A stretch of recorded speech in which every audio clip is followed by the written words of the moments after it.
Crise au sein du Front populaire ivoirien. Laurent Gbagbo, depuis la Cour pénale internationale, tente d'unir les dissidents.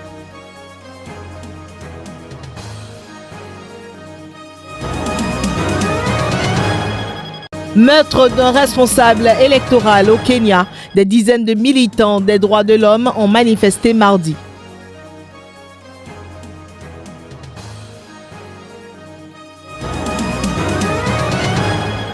Au Burkina, Edi Komboigo est désormais libre de ses mouvements. Le président du Congrès pour la démocratie et le progrès est blanchi dans l'enquête sur le putsch raté de 2015.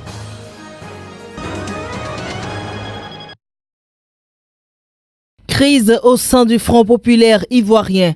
Après plusieurs années de querelles, à quand la paix? Depuis la Cour pénale internationale, Laurent Gbagbo, fondateur du parti, tente de faire la médiation. Récemment, il a chargé l'un de ses visiteurs assidus de transmettre un message à Pascal Affi-N'Guessan, président de l'une des deux tendances du parti. L'ex-président demande expressément à son ancien Premier ministre de surseoir à la tenue du congrès qu'il avait annoncé pour le mois d'août. Abdoudramane Sangaré, président de l'autre tendance du parti, avait reçu un message similaire après que ses partisans eurent organisé la fête de la liberté en fin avril à Akouré. Laurent Gbagbo exhorte les deux rivaux à éviter de prendre des initiatives qui les fragiliseraient mutuellement. L'homme s'est donné jusqu'à octobre pour concilier les positions. Affi-N'Guessan a pris acte de cette requête et a informé son secrétaire général de son intention de s'y plier. Au cas où cette médiation échouait, Affi-N'Guessan pourrait organiser son congrès et sa propre fête de la liberté.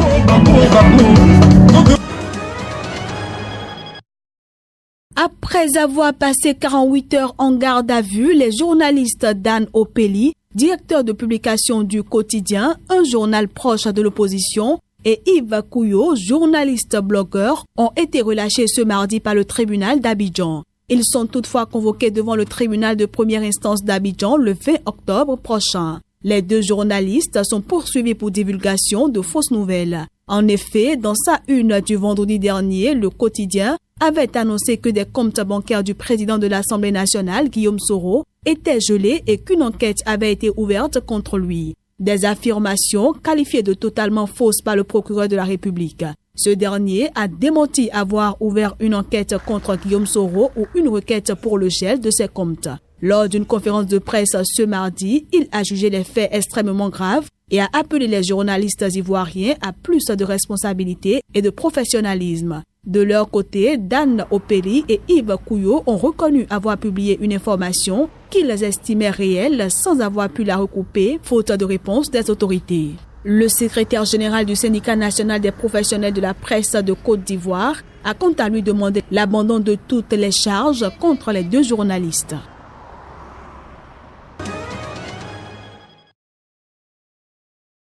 En République démocratique du Congo, au moins 15 journalistes ont été interpellés dans plusieurs villes du pays. C'était lors d'un rassemblement à l'initiative de mouvements citoyens pour demander la tenue d'élections. Ce mardi, Reporters sans frontières et son partenaire africain Journalistes en danger ont déploré ces arrestations qui ont touché aussi bien les correspondants locaux que ceux de médias étrangers, selon les deux organisations. Selon la même source, les journalistes interpellés ont été libérés à la suite de l'intervention du nouveau commissaire provincial de Kinshasa. Pour la responsable du bureau Afrique de Reporters sans frontières, ces interpellations visent simplement à empêcher les journalistes de faire leur travail et témoigner de ces événements historiques pour le pays. Les rassemblements, qui n'ont regroupé que quelques dizaines de personnes, demandaient la présentation d'un calendrier électoral afin d'organiser des élections. Ils visent également à demander le départ du pouvoir du président Joseph Kabila, dont le deuxième mandat a pris fin en décembre et qui ne peut pas se représenter d'après l'actuelle constitution.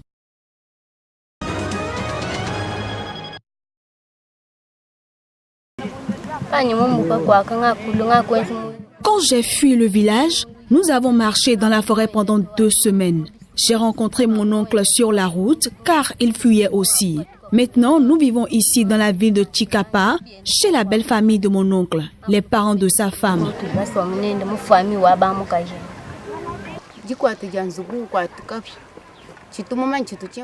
Quand notre maison a été incendiée, je ne sais pas comment je suis sortie de la maison. Je me suis réveillée dans la forêt inconsciente pendant 2 jours sans médicaments. Je n'avais même pas accès aux médicaments traditionnels. On m'a ramassé avec mes blessures dans la forêt et on m'a porté pendant 1 semaine jusqu'à Kamouinia. Nous avons des ressources limitées qui ne pouvaient atteindre et servir que 5000 ménages. Actuellement, il y a autour de la ville 70 000 qui sont dans les besoins, soit autour de 12 000 ménages. Donc nous avons un gap de plus de 7 000 ménages qu'il faut encore couvrir en assistance agricole.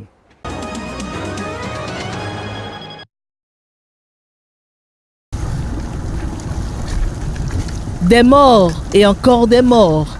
Sur des embarcations de migrants mardi, 8 corps ont été retrouvés en mer Méditerranée en provenance de la Libye. 500 autres personnes ont eu plus de chance. Elles ont été secourues sur 4 embarcations repérées à la dérive. Sorti 4 h du matin. Jusqu'à on aboutit ici à 14 h ou 15 h. On a perdu 6 femmes et 3 personnes. Ouais, les bateaux son plastique est percé à l'intérieur, au-dessus. Je suis arrivé à Tripoli le 5 juin 2015. Ce sauvetage intervient dans le contexte d'un tout nouveau code de conduite pour des sauvetages au large de la Libye par les bateaux des ONG élaborés par le gouvernement italien. 2 règles sont particulièrement contestées par les non-signataires de ce code. On peut noter l'acceptation à bord de fonctionnaires de la police judiciaire enquêtant sur le trafic d'êtres humains et l'interdiction de transférer les personnes secourues à bord d'autres navires, sauf en cas de situation grave et de danger imminent. Une ONG portant secours à des migrants doit donc en principe à l'avenir les amener jusqu'à un port, impliquant des trajets plus longs, des coûts de sauvetage accrus et une moindre présence. Plus de 111 000 migrants sont arrivés en Europe par la mer depuis le 1er janvier, dont près de 95 000 en Italie, selon les derniers chiffres de l'Organisation internationale pour les migrations. Plus de 2385 sont morts en tentant la traversée.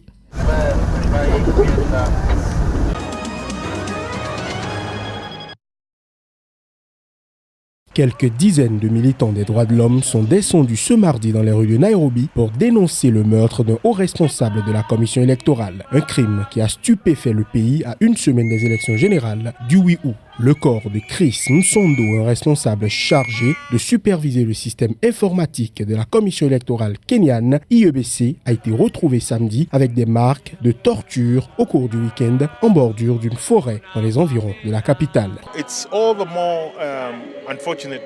Il est d'autant plus malheureux et alarmant que nous sommes si proches d'une élection et qu'il était un responsable clé des opérations de l'IEBC. Donc nous aimerions rompre cette tradition et appeler les autorités à enquêter sur cette affaire le plus vite possible. L'assassinat a entraîné des condamnations unanimes de la part de défenseurs des droits de l'homme et dans la communauté internationale. Il est vrai que certains d'entre nous reçoivent des menaces de différentes formes à cause de ce que nous faisons. Et c'est pour cela que nous avons déjà dit que nous devons garantir la sécurité de nos officiers, surtout à l'approche de l'élection. Il est crucial que durant cette semaine précédant le scrutin et la semaine après le vote, nos employés soient protégés. Dans un communiqué conjoint, les ambassadeurs des États-Unis et de Grande-Bretagne se sont dit gravement préoccupés et ont offert l'aide de leur pays pour mener l'enquête. L'IEBC est en charge de l'organisation des élections du 8 août où les Kenyans sont appelés à désigner leurs présidents, gouverneurs, députés, sénateurs, élus locaux et représentantes des femmes à l'Assemblée.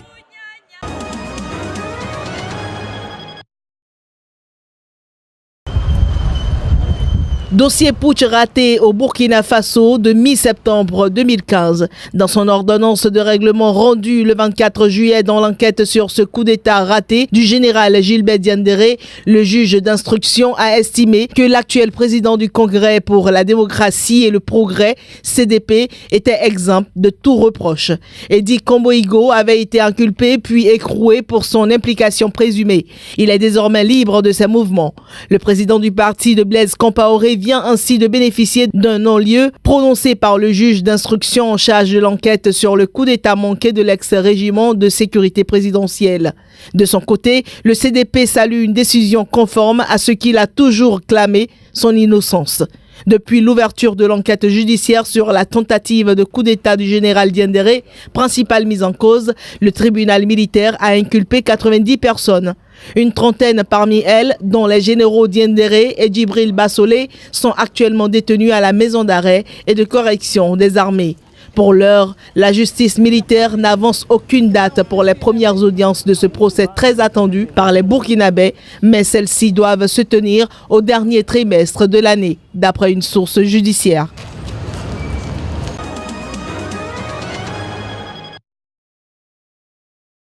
Octuple champion olympique, Usain Bolt verra s'ouvrir les mondiaux du 4 au 13 août qui marqueront la fin de sa carrière. La légende du sprint a donné ce mardi une conférence de presse à Londres, un grand show à sa gloire organisé par son équipementier Puma. Bolt s'est dit prêt pour cet ultime challenge. Allez les gars, si je suis présent au championnat du monde, si je suis ici, vous savez que je suis pleinement confiant et prêt à y aller. Vous savez, à chaque fois que je me présente au championnat du monde, mon coach est confiant et il est heureux. J'ai toujours confiance en mes capacités car quand je suis là, je suis prêt à y aller et je suis confiant à 100%.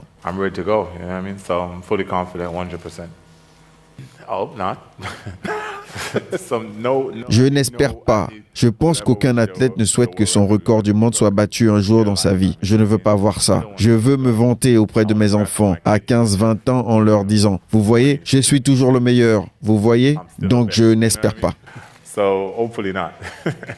Une bête de scène et une personnalité hors norme, la légende d'Usain Bolt ne s'est pas seulement bâtie à coups de titres et de records inatteignables, le Jamaïcain ayant su magnifier ses performances par un sens inné du show pour devenir le chouchou du public et des annonceurs. Un cas unique dans l'histoire de l'athlétisme. La course a toujours été un jeu pour le détenteur du record du monde du 100 mètres et du 200 mètres.